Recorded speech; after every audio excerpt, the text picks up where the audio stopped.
அமெரிக்காவில் வெள்ளை மாளிகையில் அமெரிக்க அதிபர் டொனால்ட் ட்ரம்ப் மற்றும் இந்திய பிரதமர் மோடி ஒன்றாக நேரலையில் சந்தித்து வருகிறார்கள். An incredible period of time.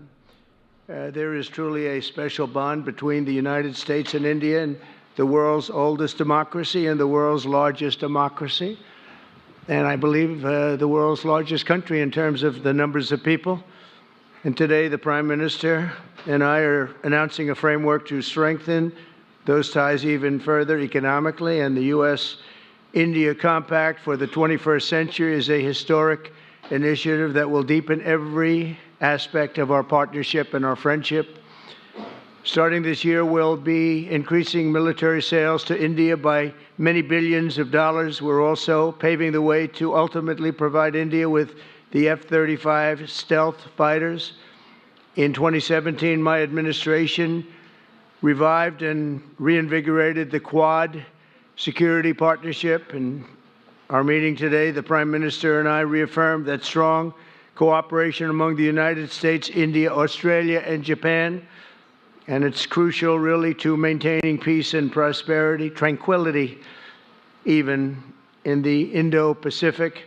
In addition, the United States and India will be working together like never before to confront the threat of radical Islamic terrorism, a threat all over the world, actually.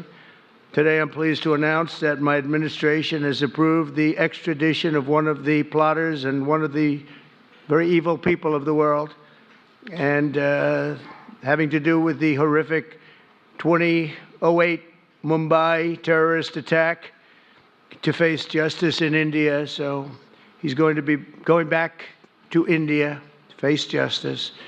As we deepen our defense partnership, we'll also strengthen our economic ties and bring greater fairness and reciprocity to our trading relationship. As a signal of good faith, Prime Minister Modi recently announced the reductions to India's unfair, very strong tariffs that limit U.S. access into the Indian market very strongly, and really it's a big problem, I must say.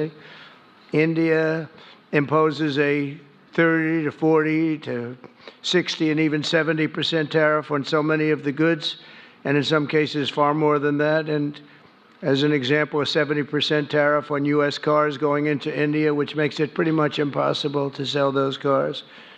Today, the U.S. trade deficit with India is almost $100 billion, and Prime Minister Modi and I have agreed that we'll begin negotiations to address the long-running disparities that should have been taken care of over the last 4 years, but they didn't do that, in the U.S.-India trading relationship, with the goal of signing an agreement. And we want, we want a certain level playing field, which we really think we're entitled to, and he does also, in fairness. So we're going to work on that very hard, and we can make up the difference very easily with the deficit, with the sale of oil and gas, LNG, of which we have more than anybody in the world. The Prime Minister and I also reached an important agreement on energy that will restore the United States as a leading supplier of oil and gas to India. It will be hopefully their number one supplier. In the groundbreaking development for U.S. nuclear industry, India is also reforming